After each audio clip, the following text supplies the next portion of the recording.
Видео басылмай тұрып, мен сіздерге Бравл ТВ деген арнаны ұсынамын. Бұл каналда Бравл Старс түсіреді екен. Бұл каналда 15 подписчик бар екен.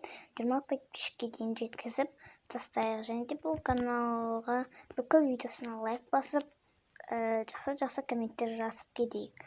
Біз видеомызға кеттік. Жазылып кетейік. Ссылкасы описаниеда.